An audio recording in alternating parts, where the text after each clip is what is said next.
In 1934, after 2 years on the run, criminals Bonnie Parker and Clyde Barrow rescued some of their associates from Easton Prison in Texas. Texas Department of Corrections head Lee Simmons persuaded Governor Ferguson to hire former Texas Ranger Frank Hamer to track down the criminals. Initially, Ferguson disagreed, but after much consideration, Ma Ferguson finally agreed and ordered Frank to be found. Lee went to Frank's house, which was now far from the city, accompanied by his employee, Luther.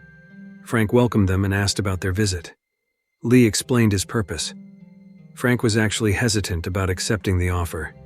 He had retired, but he was also reluctant to leave his wife, Gladys. Soon after, Gladys returned from shopping and greeted Lee. Gladys asked why Lee was at their house. Frank quickly answered that the governor had given him the job of capturing Bonnie and Clyde. Realizing that Gladys did not like the offer, Lee excused himself and returned to his office. After Lee left, Gladys entered angrily at Frank. That night, while Frank and Gladys were relaxing, news came that Bonnie and Clyde had caused more trouble. They shot innocent people, causing Frank to worry. Frank practiced shooting but felt too old for it as his shots all missed. Seeing Frank's ongoing sadness, Gladys permitted Frank to go help capture Bonnie and Clyde. Finally, Frank decided to leave Gladys at home and help capture Bonnie and Clyde. Frank went to Lee's office to collect the necessary files and his authorization letters. He then went to the last known location of Bonnie and Clyde. Elsewhere, a man named Maney Galt was relaxing. He was Frank's former partner, now unemployed and helping to care for his grandchild. Maney's life was not as comfortable as Frank's. Knowing that Frank was in town, Maney approached Frank, who was buying weapons, and Frank invited Maney to join him. Ma Ferguson did not actually trust Frank and ordered her men to continue monitoring Easton Prison and eliminate Bonnie before Frank could. Frank and Maney started their journey to kill Bonnie and Clyde. Frank and Maney were not very compatible because Frank was somewhat stubborn and rigid. Information from a wiretap on the Outlaws family led Frank and Maney to conclude that Bonnie and Clyde would return home to Dallas. They went to Dallas and monitored Bonnie's mother's house. Soon they saw a man throwing a bottle into Bonnie's mother's yard. When Frank tried to retrieve it, a young boy took it first and ran away. Frank tried to chase him but failed due to his old age. Soon after, some men from the Federal Bureau of Investigation approached Frank. The FBI believed the Outlaws were in Brownsville, but Frank was convinced they would return to their hometown. Frank was very annoyed with the FBI agents and left them. Frank and Maney went to meet with Dallas Sheriff Schmid. Schmid welcomed them warmly and was proud to meet them. Schmid introduced them to Deputy Sheriff Ted Hinton, who was also a childhood friend of Bonnie and Clyde and could identify them on sight. Learning this, Frank and Maney gathered as much information as possible from Ted. Ted told them everything he knew about Bonnie and Clyde. Frank and Maney said goodbye and planned to meet Ted again tomorrow. Frank and Maney then went to a forest. There they practiced shooting while resting away from many people. Bonnie and Clyde were seen by a ranch owner. They killed 2 policemen near Grapevine. The next morning, Frank and Maney returned to the village near Bonnie's mother's house to investigate and meet Ted. There they heard the news that Bonnie and Clyde had shot policemen in Grapevine. Frank, Maney, and Ted immediately joined the FBI team to investigate the scene. While Frank and Maney were investigating the scene, it seemed that the FBI team did not like them. They saw rabbit tracks, and Ted explained that Bonnie got her rabbit from a close family member. After finishing their investigation, they said goodbye to Ted and went somewhere. Frank and Maney went to Oklahoma while Ma Ferguson wondered where Frank and Maney had gone. She asked Lee. Ma Ferguson was upset because Lee answered that he did not know, only that they were last seen in Dallas. Ma Ferguson threatened that if Frank and Maney embarrassed her, she would punish Lee. Frank questioned a gas station attendant in Oklahoma about whether he had seen Bonnie and Clyde, but the attendant said he had not seen them. Even if he had, he expressed his support for the criminals. Frustrated, Frank threatened the man to make him tell the truth. With some threats, the man admitted that a gang matching Frank's description came to refuel and asked for directions to a migrant camp where there was a girl in the car holding a white rabbit. After obtaining the information, Frank and Maney left as other customers arrived. Frank and Maney arrived at the migrant camp, and some people tried to block their way. Frank asked Maney to negotiate because Maney was more personable than he was. Maney tried to negotiate with them and succeeded. Maney then fetched water for their journey and saw a girl sitting by the water spot. He showed her a photo of Bonnie and Clyde and asked if she had seen them. The girl just ran away from Maney. When Maney returned to the car, suddenly the girl ran and showed a doll, saying that a woman from their group had given it to her. Frank and Maney arrived at a place where Bonnie and Clyde had rested. They investigated everything there and found that Bonnie and Clyde had left not long ago. After that, Frank and Maney continued their journey. They stopped to look at documents on where to go next. Maney saw that Frank had a radio in the car. Maney turned it on, and soon there was information that 2 more officers had been killed in the northern outskirts of Oklahoma. Hearing this, Frank and Maney rushed there. When they were about to pass the road, they were stopped by local police because they were out of jurisdiction. Frank was very upset and frustratedly drove past the police. They continued their journey to Coffeyville, Kansas, because they guessed Bonnie and Clyde would stop there. Frank and Maney's guess was right. Bonnie and Clyde stopped there to restock their supplies. Frank and Maney tried to catch up with Bonnie and Clyde. A crowd of Bonnie and Clyde's fans surrounded their car. After getting free from the crowd, Frank and Maney continued to chase Bonnie and Clyde's car.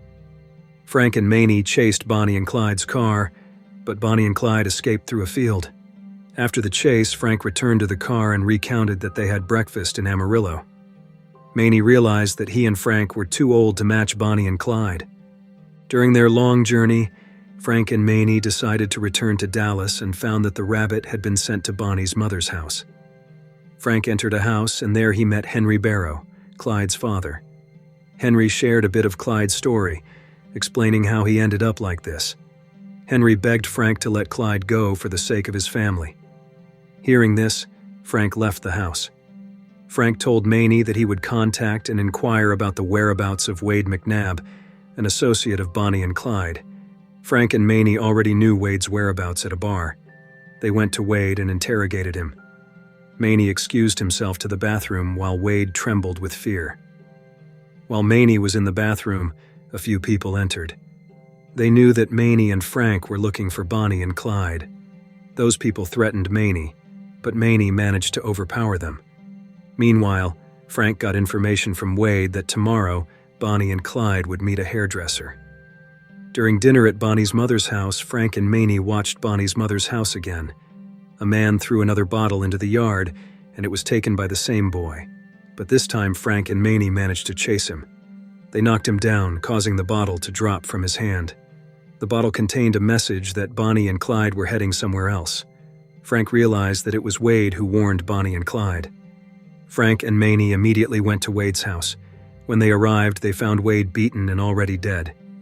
Frank and Maney were saddened to learn that Wade had also become a victim of Bonnie and Clyde for revealing their whereabouts. Frank called Lee, and Lee told Frank and Maney to return because Ma Ferguson would be furious if she knew Wade died for telling Frank and Maney something. However, Frank and Maney were not ready to give up because Bonnie and Clyde had taken many lives. They returned to their theory that criminals always return home. They checked who was with Bonnie and Clyde and predicted that the fugitives would go to Bienville Parish in Louisiana. There was a house belonging to the father of a gang member named Ivy Methvin. They found Ivy's house. Frank and Maney sneaked in and checked the condition inside, finding evidence that the criminals had recently stayed there. Maney suggested working with the local sheriff, but Frank was doubtful because most sheriffs in the area were corrupt. Maney tried to prove whether the sheriff accepted bribes or not. He went to the sheriff's office under the pretense of looking for Clyde and gave a small bribe. The sheriff got angry, but Maney showed his badge and invited him to cooperate. Finally, Frank and Maney teamed up with the local sheriff named Henderson Jordan and a deputy named Prentice Oakley to face Ivy. They negotiated with Ivy. If Ivy told them where they went, they would release Ivy's son. Ivy also revealed that Bonnie and Clyde would be returning to his home in a few days. But he did not want them to be ambushed there, because it was his beloved home. The lawman had joined them. They spent their leisure time playing cards while Frank was outside alone. Maney then recounted his glory days with Frank, sharing stories about their first assignment where they killed a group of bandits, including a 13-year-old boy who was just hiding in fear. Soon after, Ivy came and informed them that Bonnie and Clyde would arrive the next day. Hearing this, the lawmen began setting up a roadblock to prepare for the ambush on the road leading to Ivy's house, making it appear as if Ivy's truck was broken down on the road. The next day, they were ready at the ambush site. Frank started making plans. He intended to move forward as soon as Bonnie and Clyde arrived and give the signal for everyone to shoot. Although Maney disagreed, he felt he couldn't do anything else. Before Bonnie and Clyde arrived, they chatted while sitting around. Frank actually wanted to avoid involving Maney in this capture, but he was glad and thankful that Maney was there, as was Maney, who was happy Frank invited him. When Bonnie and Clyde arrived, they stopped and offered to help Ivy. However, Frank stepped out and ordered them to raise their hands. Instead, Bonnie and Clyde prepared to draw their own guns, but were gunned down with a hail of bullets from the lawmen. Bonnie and Clyde were taken to Arcadia, Louisiana, where they were immediately greeted and surrounded by their hysterical fans upon seeing their bodies. Frank and Maney declined a $1,000 interview offer from the Associated Press and chose to go home. This story is based on the true events of Bonnie and Clyde's funerals, where thousands of people attended. After Ma Ferguson's term ended, the Rangers were allowed to operate again. Meanwhile, when Frank and Maney died, they were buried in the same place. The film ends. If you like this video, don't forget to subscribe, because by subscribing you have supported me to make better videos. See you in the next video.